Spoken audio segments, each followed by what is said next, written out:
Hello friends, welcome back on your YouTube channel knowledge academy best यार। Friends, आज हम class 12 के solution chapter के नेक्स्ट टॉप लेक्चर में पढ़ेंगे सॉल्युबिलिटी। ठीक है, तो आइए हम लोग डिस्कस करते हैं सॉल्युबिलिटी होता क्या है। वीडियो को स्टार्ट करने से पहले आपसे मैं ये कहना चाहता हूँ कि आप वीडियो को लाइक कर दें, चैनल को सब्सक्राइब कर दें और वीडियो को हर एक ग्रुप में शेयर करें और साथ ही साथ कमेंट करें और बेल आइकन प्रेस कर दें। तो चलिए स्टार्ट करते हैं। देखिए फ्रेंड्स, होता क्या है सॉल्युबिलिटी। सॉल्युबिलिटी की बात करें तो सॉल्युबिलिटी जो है आपका क्या होता है, एक ऐसा सबस्टांस होता है। Solubility of A substance is its maximum amount that can be dissolve in a specific amount of solvent. कह रहा है कि सॉल्युबिलिटी क्या है कि किसी भी स्पेसिफिक सॉल्वेंट में, ठीक है, मैक्सिमम अमाउंट ऑफ सॉल्यूट क्या होता है, डिजॉल्व हो जाता है, तो उसे सॉल्युबिलिटी बोलते हैं।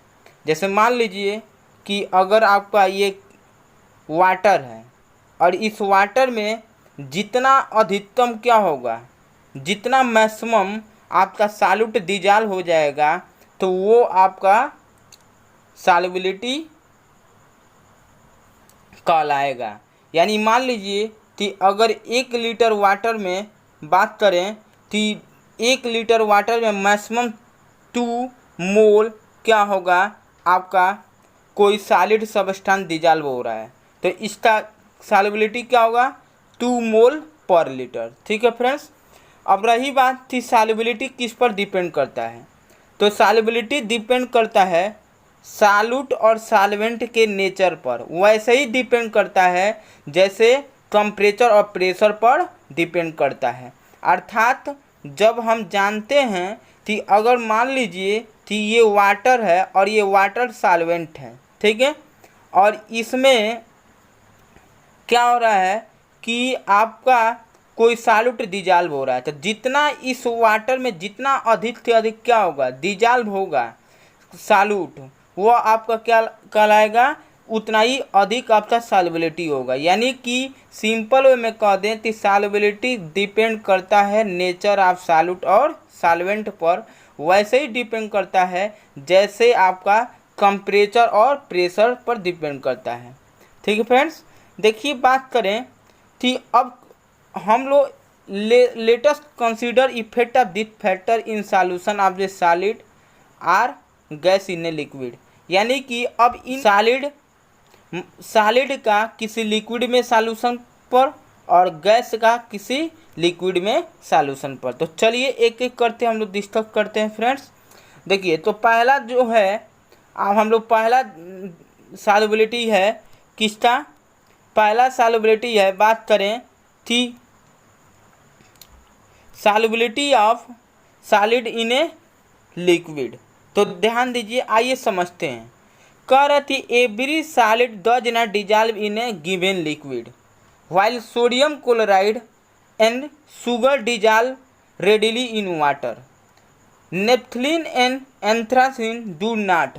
कह रहा है कि सिंपल वे में समझने का प्रयास करिएगा गाइस, कि प्रत्येक जो सॉलिड होता है क्या होता है, प्रत्येक सॉलिड वाटर में डिजॉल्व नहीं होता है, जबकि कुछ सॉलिड वाटर में डिजॉल्व हो जाते हैं। तो इसका क्या रीज़न है, जैसे मान लीजिए कि हम बात करें कि NaCl है, ठीक है, और शुगर है, ये नमक है, ये वाटर में डिजॉल्व हो जाता है। बात करें NaCl है, ठीक है, और आपका सुक्रोज है, ठीक है, ये कार्बोहाइड्रेट होता है, ये वाटर में डिजॉल्व हो जाता है। लेकिन ये साल्ट है, सुक्रोज का फार्मूला आप जानते हैं C12H22O11, ये वाटर में डिजॉल्व हो जाता है। लेकिन नेप्थलीन जो है और एंथ्रासिन वाटर में डिजॉल्व नहीं होता है। तो अभी हम इसको डिस्कस करेंगे कि क्यों NaCl डिजॉल्व हो जाता है, ठीक है, और शुगर डिजॉल्व हो जाता है वाटर में, लेकिन नेप्थलीन और एंथ्रासीन नहीं होता है। फ्रेंड्स ध्यान दीजिए, एक एक चीज़ हम बताऊंगा। नेप्थलीन का जो स्ट्रक्चर होता है कुछ ऐसा होता है, ठीक है, और इसका जो फार्मूला होता है C10H8 होता है। ये नेप्थलीन का केमिकल फार्मूला है, ठीक है। लेकिन बात करें, ठीक है, कि बात करें नेप्थलीन जो है, नेप्थलीन और एंथ्रासीन ये बेंजीन में डिजॉल्व हो जाता है, जबकि ध्यान दीजिएगा वो NaCl और शुगर है बेंजीन में डिजॉल्व नहीं होता है। तो क्या रीज़न है कि नेप्थलीन और एंथ्रासीन बेंजीन में डिजॉल्व हो जाता है, जबकि सोडियम क्लोराइड और शुगर बेंजीन में डिजॉल्व नहीं होता है। इसी तरह बात करें क्या रीज़न है कि सोडियम क्लोराइड शुगर वाटर में डिजॉल्व हो जाता है, लेकिन नेप्थलीन और एंथ्रासीन डिजॉल्व नहीं होता है। फ्रेंड तो समझिएगा, बात करें नेप्थलीन की, देखिए होता क्या है, देखिए पहले समझिए कि ये नेप्थलीन आपका एंथ्रासीन है, ये आपका एंथ्रासीन है, एंथ्रासीन का स्ट्रक्चर है जिसका केमिकल फार्मूला होता है C14H10, ठीक है गाइस, ये आपका एंथ्रासीन है। तो चलिए आइए समझाने का प्रयास करता हूँ। देखिए होता कि एक प्रॉपर्टी होती है कि पोलर जो सॉल्यूट होता है वह पोलर सॉल्वेंट में ही डिजॉल्व होगा, और नॉन पोलर जो सॉल्वेंट होते हैं वो नॉन पोलर में ही डिजॉल्व होते हैं। यानी कि बात करें कि लाइक को डिजॉल्व करता है, लाइक को डिजॉल्व करता है, मतलब कोवलेंट में डिजॉल्व होगा, आयनिक में डिजॉल्व होगा, कोवलेंट आयनिक में डिजॉल्व नहीं होगा और आयनिक कोवलेंट में डिजॉल्व नहीं होगा। यानी कि हम बात करें कि जो जैसा रहेगा वह वैसा ही क्या करेगा, अपना साथ समाज बनाना चाहता है। तो फ्रेंड्स जैसे कि आप जानते हैं कि नेप्थलीन में और एंथ्रासीन में क्या होता है, कोवलेंट बॉन्ड पाया जाता है, यानी ये नॉन पोलर होते हैं।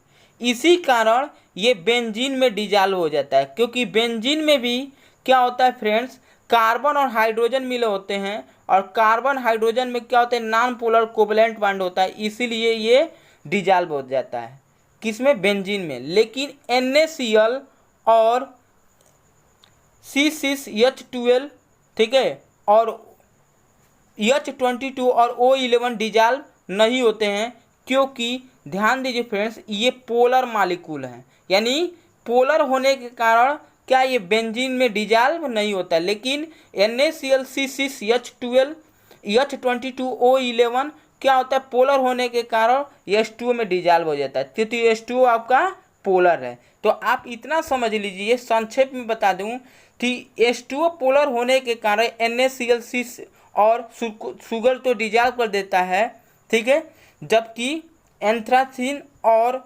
नेप्थलीन तो डिजॉल्व नहीं करता है। जबकि एंथ्रासीन और नेप्थलीन नॉन पोलर होने के कारण क्या होता है, बेंजीन में डिजॉल्व हो जाता है, जबकि NaCl और शुगर डिजॉल्व नहीं होता है। फ्रेंड्स चलिए ये तो समझ गए, अब आगे तरफ बढ़ते हैं। तो फ्रेंड्स यहाँ पर देखिएगा, कह रहा थी जब कोई भी सॉल्यूट है, ठीक है, उसको किसी सॉल्वेंट में ऐड करते हैं। मान लीजिए कोई सॉल्वेंट है, कोई वाटर है, और उसमें सॉलिड सॉल्यूट ऐड करते हैं, तो कुछ सॉल्यूट जो है वो क्या होते हैं, डिजॉल्व हो जाता है, वाटर में क्या होता है, डिजॉल्व हो जाता है, और उसका कॉन्सेंट्रेशन क्या हो जाता है, सॉल्यूशन में इंक्रीज हो जाते हैं। मतलब कहने का ये है कि कोई भी मान लीजिए वाटर है, और वाटर में NaCl डिजॉल्व करेंगे तो वो डिजॉल्व हो जाएगा, और डिजॉल्व होने के बाद क्या होगा कि उसका कॉन्सेंट्रेशन लेवल बढ़ जाएगा। कॉन्सेंट्रेशन मतलब मोलिलिटी, ठीक है, पिछले वाले लेक्चर में हमने मोलिलिटी पर डिस्कस किया, जा तो देख सकते हैं। तो अगर कंसंट्रेशन इंक्रीज हो जाता है सॉल्वेंट में डिजॉल्व होने पर, तो इस प्रोसेस को बोलते हैं फ्रेंड्स डिसॉल्यूशन। जबकि कुछ ऐसे पार्टिकल्स होते हैं जो क्या होते हैं सॉलिड से कोलाइड होते हैं और डिजॉल्व ना होकर बाहर की तरफ निकल जाते हैं, तो इस प्रोसेस को क्या बोलते हैं क्रिस्टलाइजेशन बोलते हैं। जो डिजॉल्व हो जाता है वह डिसॉल्यूशन होता है, और जो डिजॉल्व ना होकर बाहर की तरफ निकल जाता है फिर, तो उस प्रोसेस को बोलते हैं डिसॉल्यूशन। तो एक ऐसा स्टेज आता है जहाँ पर दोनों प्रोसेस सेम रेट पर पाया जाता है, यानी कि डिसॉल्यूशन का और क्या होता है क्रिस्टलाइजेशन का जो प्रोसेस होता है सेम रेट पर होता है, तो उस कंडीशन को बोलते हैं, ठीक है, डायनेमिक इक्विलिब्रियम। क्या बोलते हैं डायनेमिक इक्विलिब्रियम। यानी कि अब देखिए बात करें इस स्टेट पर क्या होता है फ्रेंड्स कि इस जो कंसंट्रेशन ऑफ सॉल्यूट होता है सॉल्यूशन में वो कांस्टेंट होता है किसी भी दिए गए कंडीशन में। यानी कि जब जो डिजॉल्व होना था और जो बाहर की तरफ निकलना था इक्विलिब्रियम प्राप्त कर लिया, तो एक ऐसा कंडीशन होता है जिस पर क्या होता है कि जो सॉल्यूशन में जो सॉल्यूट का कंसंट्रेशन होता है वो क्या होता है कांस्टेंट होता है, बदलता नहीं है, यानी कि टेम्परेचर और प्रेशर पर। ध्यान दो फ्रेंड्स, अगर बात करें कि यह प्रोसेस अगर गैस भी, ठीक है, अगर लिक्विड सॉल्वेंट में डिजॉल्व करें तो वैसा ही प्रोसेस फॉलो करेगा। तो इस सॉल्यूशन में ध्यान दीजिएगा गैस भी वैसा ही फॉलो करेगा जैसे सॉलिड लिक्विड में डिजॉल्व करते हैं। तो वह सॉल्यूशन जिसमें कोई भी मोर सॉल्यूट क्या होता है सेम टेम्परेचर और प्रेशर पर डिजॉल्व नहीं होता है। जब no more solute can be dissolve at same temperature और pressure is called saturated solution. अर्थात अगर मान लीजिए अगर ऊपर वाला सॉल्यूशन है और उस सॉल्यूशन में कोई क्या होता है सेम टेम्परेचर और प्रेशर पर क्या होता है सॉल्यूट, यानी कि क्या होता है कि सॉल्यूट अधिक डिजॉल्व नहीं होगा तो वो सैचुरेटेड सॉल्यूशन कहलाता है, यानी कांस्टेंट होता है। जबकि अनसैचुरेटेड सॉल्यूशन में क्या होता है कि सॉल्यूट क्या होता है सेम टेम्परेचर पर और प्रेशर पर क्या होता है अधिक डिजॉल्व हो जाता है। ठीक है, तो अगला पॉइंट ये कह रहा है the solution which is in dynamic equilibrium undissolved saturated solution and constant maximum amount of solute is in, कह रहा है कि वह सॉल्यूशन अगर वो डायनेमिक इक्विलिब्रियम में होता है और वह अनडिजॉल्व होता है सैचुरेटेड सॉल्यूशन में, तो वो क्या होता है मैक्सिमम अमाउंट ऑफ सॉल्यूट क्या होता है किसी सॉल्वेंट में रखता है, तो इसको क्या बोलते हैं सॉल्यूट बोलते हैं। अर्लियर कि ये ऑब्जर्व भी करते हैं कि जो सॉल्युबिलिटी होता है किसी सब्सटेंस का, ठीक है, वो क्या होता है डिपेंड करता है नेचर ऑफ सब्सटेंस पर। यानी कि सिंपल वे में बोले तो सॉल्युबिलिटी किस पर डिपेंड करता है, वो नेचर ऑफ सब्सटेंस यानी सॉल्यूट और सॉल्वेंट पर डिपेंड करता है। इसके साथ साथ वह टेम्परेचर और प्रेशर पर भी क्या करता है डिपेंड करता है। तो आइए समझते हैं क्या डिपेंड करता है, कैसे डिपेंड करता है। पहला है इफेक्ट ऑफ टेम्परेचर। जो सॉल्युबिलिटी होता है, मान लीजिए कोई लिक्विड है और लिक्विड में कोई सॉलिड डिजॉल्व है, तो उसकी सॉल्युबिलिटी जो होता है टेम्परेचर चेंज होने पर इफेक्ट को पड़ता है, लेकिन बहुत ही कम क्या होता है इफेक्टेड होता है। देखा ये जाता है कि मान लीजिए कोई सॉल्यूशन है, ठीक है, और सॉल्यूशन में क्या वो भी क्या है कि अगर मान लीजिए कोई सैचुरेटेड सॉल्यूशन है, ठीक है, ध्यान दीजिएगा जनरली ये देखा जाता है कि कोई सैचुरेटेड सॉल्यूशन है जिसमें मोर सॉल्यूट डिजॉल्व ना हो, और वह कौन सा प्रोसेस है डिसॉल्यूशन। डिसॉल्यूशन मतलब क्या होता है जिसमें मैक्सिमम अमाउंट ऑफ क्या होता है सॉल्यूट डिजॉल्व हो जाए किसी सॉल्वेंट में, ठीक है। तो अगर वह इंडोथर्मिक होगा तो इंडोथर्मिक में क्या होता है, इंडोथर्मिक में एनर्जी एब्जॉर्ब किया जाता है। तो एनर्जी एब्जॉर्ब करेंगे तो क्या होगा एनर्जी बढ़ेगी, यानी कि हीट जो होती है क्या होता है हीट एनर्जी जो होता है वो जो एंथैल्पी होता है डेल्टा एच मतलब क्या होता है एंथैल्पी, तो जब एब्जॉर्ब करेगा तो इंक्रीज होगा और क्या होगा कि उस समय सॉल्युबिलिटी जो होगी वो इंक्रीज हो जाएगी। सिंपल वे में कहने का सिंपल ये है कि अगर इंडोथर्मिक होगा तो एनर्जी को इंडोथर्मिक एनर्जी इंक्रीज हो जाती है, और एनर्जी इंक्रीज हो जाती है तो एंथैल्पी जो होता है वो क्या होगा, पॉजिटिव होगा, इंक्रीज होगा, जिसके कारण सॉल्युबिलिटी भी क्या हो जाएगी फ्रेंड्स, इंक्रीज हो जाएगा।